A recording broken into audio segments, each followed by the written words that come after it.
Всем привет, с вами Арсом. Сегодня в коротком довольно-таки ролике я хотел вам показать одну такую штуку, что в игре, прямо в игре сейчас, уже давно на самом деле, можно подглядывать, что за механики будут в будущем. И речь идет о том, какие добавят. И в игре это могут смотреть только, наверное, ветераны, потому что новички не могут. И все это благодаря переносу аккаунта с 4-го сезона, допустим, на 1-й. Давайте просто сейчас сами все увидите и сами все поймете, о чем я именно говорю. Заходим сюда, перенос прогресса предыдущего персонажа, предпросмотр наград. И здесь вы, как уже знаете, есть вот ваши те герои, которые были. Здесь вот хочется вот нажать на самом деле, но ты не можешь это сделать совершенно. Игра не дает тебе это сделать, потому что их как бы еще нету, правильно? Ни во 2-м, ни в 3-м, ни в 4-х сезонах, разумеется. Артефакты и предметы. Вот именно сюда-то как раз нам и нужно заглянуть. Так как я человек, который бросает эти сундуки, не открывает, мы можем зайти и посмотреть, какие вот герои, как бы, допустим, 2-го сезона, да, вот в этом сундуке можно вот если что доставать. Но до этого это все как-то неправильно выглядело и не оформлено. Теперь можно сделать так. А что, так можно было, что ли? Да, вы можете посмотреть персонажа из Ледяного Взрыва, например, прямо сейчас. Более того, то есть вот нажимаете сюда, смотрите механику, как это работает, да? То есть первые 5 минут боя героя Школы Ледяного Взрыва имеет 30% шансов вызвать критический удар своими простыми атаками и умениями. Когда навык героя Школы Ледяного Взрыва наносит критический урон, герой может с 10% шанс получить 1 ледяной кристалл. И за троих на поле, когда навык герою Школы Ледяного Взрыва наносит критический урон, герой может с 20% шанс получить 1 ледяной кристалл. Ну, видите, и это ведь не все. Можно еще и таланты посмотреть. Да, то есть если вот, допустим, верхнюю ветку будем смотреть. Ну, скорее всего, это у всех одинаковое, да? Вот при нанесении урона боевым навыкам наносит доп. Урон. Да, давайте я просто буду кликать. А сами потом, наверное, обсудите в комментариях, потому что это а то ролик я затяну. Я же умею, да, на час, на 2, на 3. В общем, смотрите пока. Но вот это в целом будет почти на каждом герое, за исключением там Билдель. У нее там один навык просто будет по-другому, и все.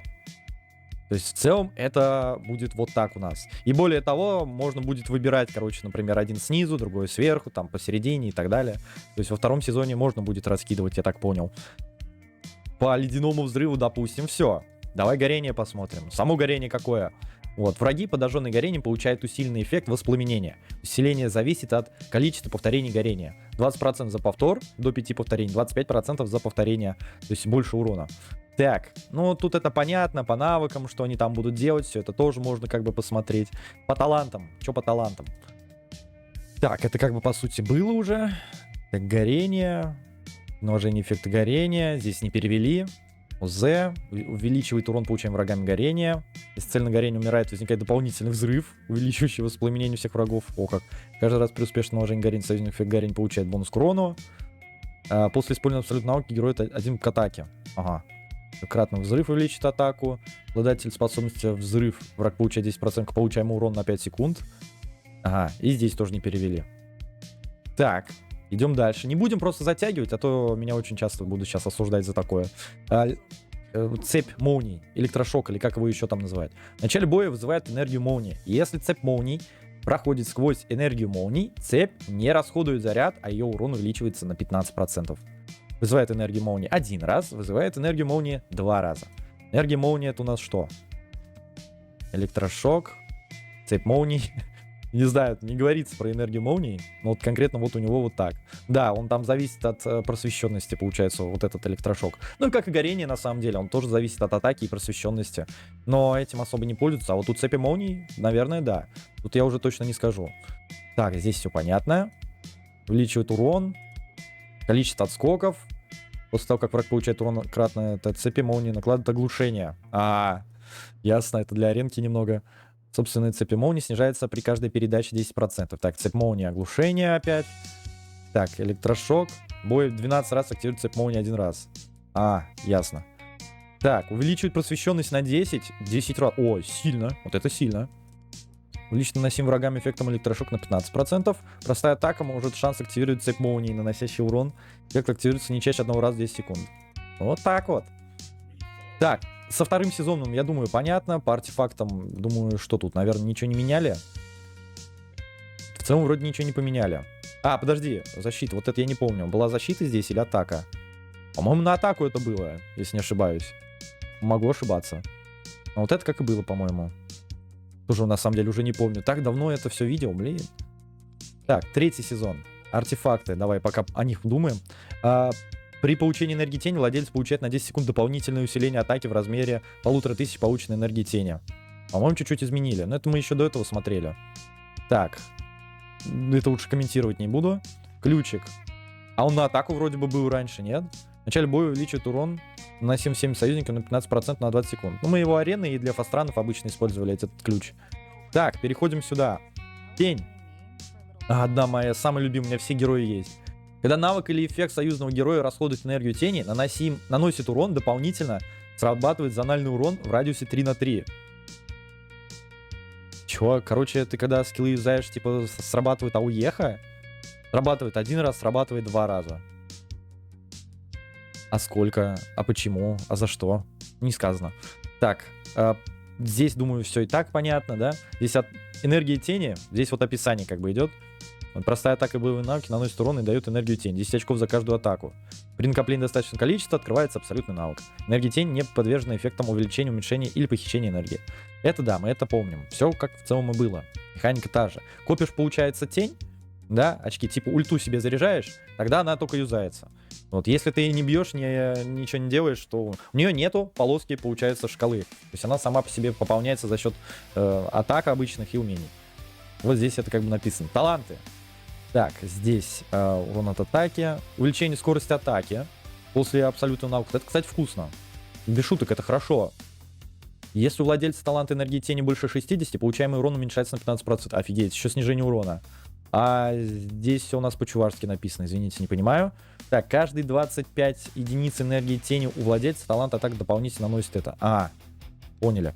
Так, в начале боя владелец таланта получает сопротивление контролю и невосприимчивость к следующему эффекту контроля. Вот так и просится на арену. Боже, это как сильно. После успешного срабатывания невосприимчивости, потратив 100 единиц энергии тени, герой снова получает сопротивление контролю. Жесть какая. После применения абсолютного навыка владельцам таланта за каждые 10 единиц потраченной энергии тени урон героя повышается на 1%, повышается до 20 раз. Ага, после этого сбрасывается. Поняли. После того, как энергия тени владельца таланта накапливается до максимума, герой усиление атаки повышается до 5 раз. Поняли? Подожди, это я вот это смотрел. Так. Владелец таланта за каждый потраченный 100 единиц тени восстанавливает хп. Боже мой. После применения абсолютного навыка владельца таланта, когда энергия тени израсходована, следующая простая атака цель нанесет 150 атаки урон ей и врагам вокруг. Ну, что-то, короче, выглядит на самом деле серьезно. Ну, реально, это как-то реально серьезно. Я боюсь представить, что там будет у Азула. Так, давайте будем смотреть дальше. Тень мы посмотрели. Разъедание. То самое, что интересует на самом деле многих. Все союзные герои разъедания при нанесении урона ядом повышают силу разъедания. Сила разъедания 3%, 5%. Выглядит, если честно, пока жижевато. Здесь криты, простая атака. Ну, это все понятно. О, сила разъедания. Вот здесь пишут, получается, на скиллах. Это мы поняли. Так, таланты. Здесь абсолютный навык понятно. После наложения 20 зарядов разъедания от вашей команды обладатель таланта наносит случайному врагу урон. При этом сила разъедания составляет 50%. Здесь не перевели. Если такой еще обладает талантом, то он будет наносить урон ядом при простой атаке. Ну, ладно, хорошо. Обладатель таланта наносит урон ядом, увеличенный на 15%. А не проще написано, типа, яд увеличен на 15%. Когда враг находится под эффектом разъедания, длительность получаемых им усилений уменьшается на 2 секунды. Ага. Обладатель таланта наносит урон ядом, увеличенный на 10%, а также повышает силу разъедания на 5%. Ну, в целом, ничего такого. Так, увеличит урон от абсолютного навыка на 10%. Применяя к врагу урон от разъедания, игнорирует его сопротивление и накладывает эффект штраф к сопротивлению на 30 единиц. На 5 секунд накладывается до 3 раз. Ладно. То есть сквозь сопротивление... Штраф к сопротивлению на 30 единиц?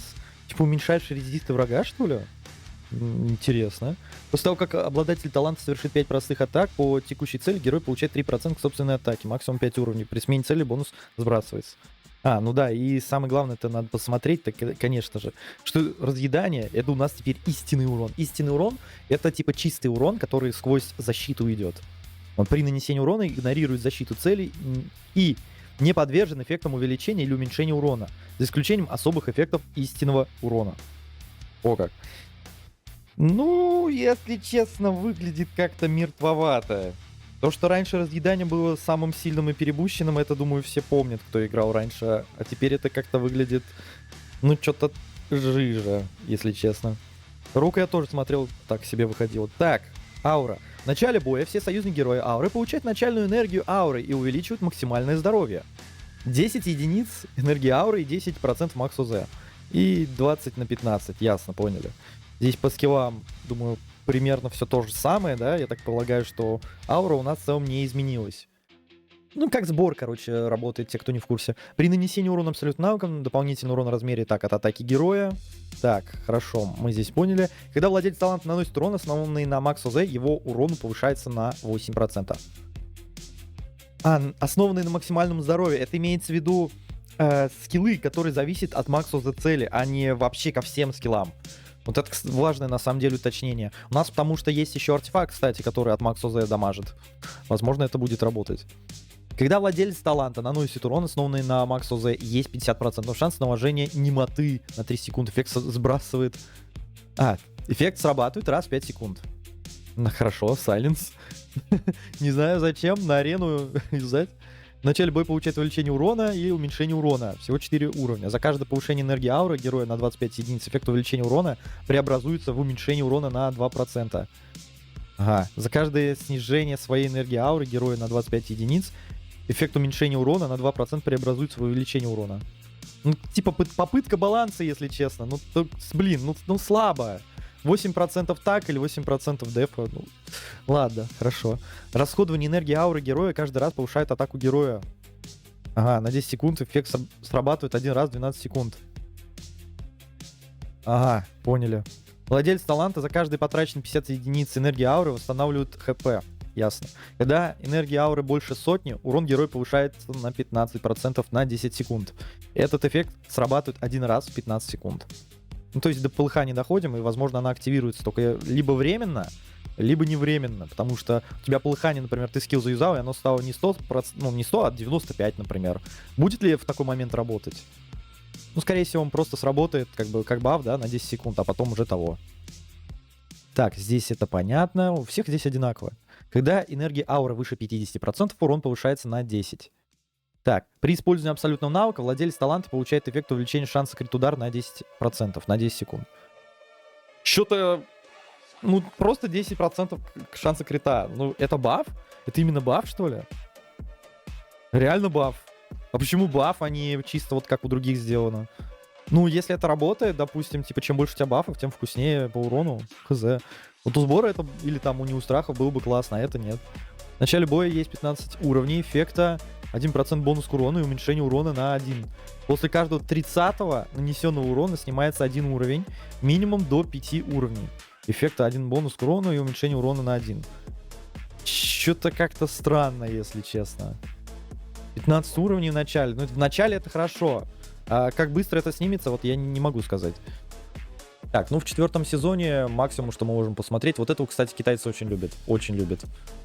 Наверное, из-за вот этой штуки.